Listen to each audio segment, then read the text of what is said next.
ఎన్నెన్ని కళలు మా డాడీ. అబ్బో అబ్బో అబ్బో సకల దక్షిణ భారతదేశంలో కమల్ హాసన్ కానీ, ఉత్తర భారతదేశంలో అమెరికాని ఎవరు పని చేయని అపూర్వ నటనామయుడు. ఆహాహాహా, ఏమి డైలాగులు.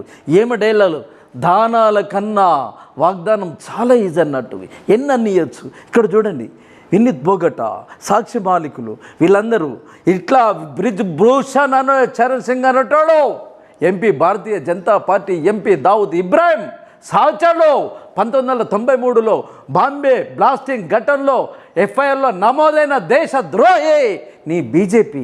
మా రెజ్లింగ్కి సంబంధించిన చైర్మన్గా ఉన్న బాధ్యుడు వాడు మమ్మల్ని వేధిస్తుండని డాడీకి మోడీకి చెప్తే ఈ డాడీ మొత్తం డాడీ కదండి, కన్ను రెప్పలు కూడా మొత్తం తెల్లబడ్డాయి, అనుభవజ్ఞుడు కదా అని వాళ్ళు నమ్మిండ్రు. అక్కడ చూడండి ఈ నటన అయ్యా. ఎట్లాగో దంగల్ సినిమా తీసిన అమీర్ ఖాను, క్యా హువా తేరా వాదా అని పాట పాడిన మొహమ్మద్ రఫీ పాట పాడితే 1977లో సినిమా తీసిన ఆ రోజుల్లో మీరు కూడా యువకులే ఉండొచ్చు. ఛాయ్ పోస్తూ ఛాయ్ అమ్ముతూ సినిమా చూసి ఉండొచ్చు నాయన. ఆ తారిక్ అలీ ఖాన్ మేనల్లుడే అమీర్ ఖాన్ను పట్టుకొని అమీర్ ఖాన్ పట్టుకొని సినిమాలు తీసి జనాల్లో చెవులో పెట్టు, తామర పువ్వు పెట్టు, కమలం పువ్వు పెట్టు, 400 పార్లమెంట్లో సీట్లు కొట్టు, ఈ రాజ్యాంగాన్ని సర్వనాశనం చేసి పెట్టు అయ్యా. ఇదే ఇది చూడండి, ఎన్ని నాటకాలు, ఎన్ని భాగవతాలు. ఎన్నికల విహారంలో ఎన్నో కొత్తగా కనిపిస్తుంటాయి, మరెన్నో కొత్తగా వినిపిస్తుంటాయి. ఏమి చేస్తాం, వినక తప్పదు, కళల విహారంలో కళలు సోయగాళ్ళు కనక తప్పదు. ఎన్ని చివుళ్ళు గొంతు దిగినా వసంతకాలన కోయిల గొంత మారదు, ఎన్ని పండ్లు ముక్కు కొరికినా చిలుక పలుకు మారదు. వేప పువ్వు చేదు మారదు, మామిడి పండు మధురము మారదు, సంధ్యా ఎరుపు తరగదు, జాబిల్లు తెలుపు మలగదు. ఎందుకంటే ఇవి ప్రకృతి ధర్మ నియమాలు, కలుషితరహిత గుణాలు. ఇక మారే గొంతు ఒక్క మనిషి సొంతమే, మారే గొంతు ఒక మనిషి సొంతమే. ఆ మనిషే మా డాడీ మోడీ. అమరావతికి వచ్చి చూడండి వాగ్దానాలు ఎట్లా చేస్తుండో. దేశవ్యాప్తంగా తిరుమల తిరుపతి దేవస్థానం లడ్డుతోటి గంగా జలంతో ప్రమాణాలు చేస్తాడండి. ఆయన చేసిన ప్రమాణాలు, ఆయన చేసిన వాగ్దానాలు నీటి మీద రాతలే. ఆ రాతలు చూడండి, అది కూడా అవసరార్థమై నానా విధాల విన్యాసాలకు పాల్పడే నాయకన్యమన్యుల కొత్త గొంతులు వింత పాటలు వినిపిస్తుంటాయి. కోరికలు నెరవేర్చేందుకు కొత్త పాటలు ఎత్తుకుంటారు.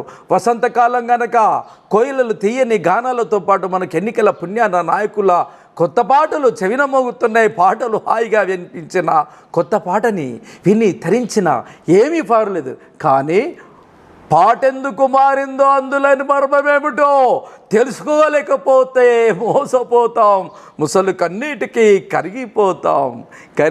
చూడండి. సర్వసంగ పరిత్యాగి, అన్ని బంధాలను తెంచుకున్న సన్యాసులు. అబ్బో మొన్న రామ్ లల్లా విగ్రహం ప్రతిష్టాపన సందర్భంగా ఆయనట సాధువట సన్యాసట చెప్తుండండి. సాధువులు సన్యాసులు అంటే ఎవరు? ఆదిశంకరాచార్యులు. ఒక్కరోజు ఒక ఇంట్లో కూడా ఉండొద్దు, సముద్రాన్ని దాటొద్దు, విమానాలు ఎక్కకూడదు, కార్లు ఎక్కకూడదు, కాలిబాట నడవాల. దట్ ఈజ్ సన్యాసి జీవితం. అది ఆది శంకరాచార్యుడి ఆదిమ సనాతన ధర్మాన్ని ఆచరించడం అంటే ఇది చూడు, గోచరించడం. ఏమి గోచరిస్తుందో? కోట్ల రూపాయలు నీ డబ్బు నా డబ్బు, నీ కష్టం నా కష్టం, జిఎస్టీ టెర్రరిస్ట్గా మొత్తం గుంజుకొని ఈ రీతిలో భోగభాగ్యాలు అనుభవించుతాండ్రు.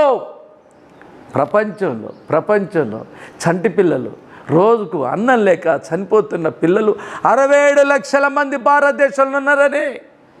ఆఫ్రికా ఖండంలో తర్వాత 3వ దేశంగా భారతదేశం ఉన్నదని ఈ మోడీ అయ్యా సర్వే కేంద్ర ప్రభుత్వం చేసిన రిపోర్ట్ అండి. యాజ్ ఏ జర్నలిస్టే చెప్తున్న మాటలు కాదు.